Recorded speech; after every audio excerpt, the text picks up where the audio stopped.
So ఇక్కడ ఒక minimum fixed assets value qualifies in industry as large scale అన్నాడు.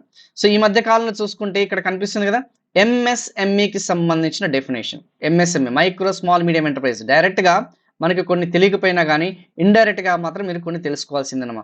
Like for example ఇక్కడ మీరు క్లోజ్గా అబ్జర్వ్ చేస్తే ఓకేనమ్మా, ఇక్కడ మీరు క్లోజ్గా అబ్జర్వ్ చేస్తే మాత్రం ఓకేనమ్మా, దీనికి సంబంధించినంతా కూడా మనకి ఎంఎస్ఎంఈకి సంబంధించి మీరు క్లోజ్గా అబ్జర్వ్ చేస్తే ఇక్కడ ఆన్సర్ వచ్చేసి ఏందమ్మా 50 కోట్ల కంటే ఎక్కువగా ఉంటాయి. ఎన్ని కోట్ల కంటే ఎక్కువ ఉంటామా?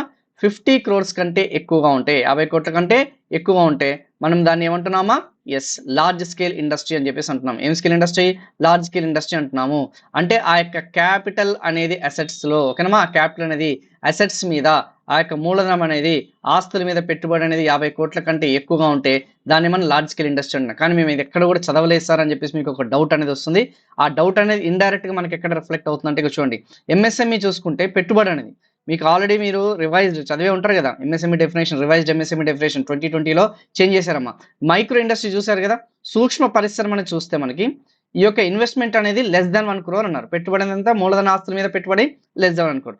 అదే చిన్న పరిశ్రమ అనుకోండి 1 కోటి రూపాయల నుంచి 10 కోట్లు. అదే మీడియం ఇండస్ట్రీ అనుకోండి 50 కోట్లు. అంటే 10 కోట్ల నుంచి 50 కోట్ల మధ్య మనకి పెట్టుబడి అనేది ఉంటే దాన్ని మనం అంటాం మీడియం మధ్యస్థ స్థాయి అని చెప్పేసి అంటాం. మరి లార్జ్ స్కేల్, ఎస్, ఆ లార్జ్ స్కేల్ వచ్చేసి 50 కోట్ల కంటే ఎక్కువ. ఇక్కడ చాలా క్లియర్గా ఉంది చూడండి. Large scale industries are industries that necessitate substantial capital investment in fixed assets specially exceeding the 50 crores.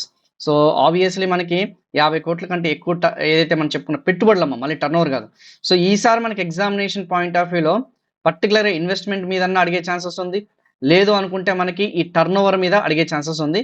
Maybe large scale అనేది డైరెక్ట్గా అడగకపోయినా కానీ ఇండైరెక్ట్గా ఒకవేళ వస్తే ఇలాంటి బిట్స్ అనేది చూసుకోండి.